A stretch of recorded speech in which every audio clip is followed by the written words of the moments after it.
Samantala, lapida ng yumaong US war veteran ninakaw sa San Quintin, Abra. Narito ang report.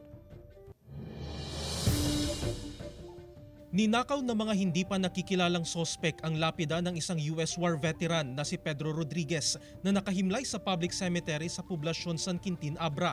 Ang isa sa mga apo ng yumao ang una raw nakapansing na baklas ang lapida nang dumaan ito sa sementeryo hapon noong Linggo, August 25. Halos 4 na dekada nang nakalibing ang kanilang lolo sa lugar. Ang ninakaw na lapida ay mula pa umano sa Amerika na yari sa bronze. Maditirik na ka talaga sir, nasakit ba't atinakom ko. Tat naman pa'y manipod o bingak ang gana nasawaan na talangan na pasamak tikas sa sir. Sigurado, nang garabit di dyan, katigito yung sumsoprat ito. Tano tagat to'y ko nabay ko mga inaladat.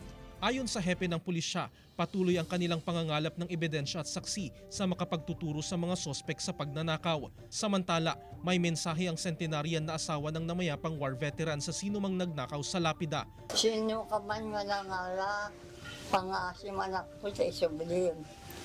Sa pakalaglagipak matang tilayawan nga asawa.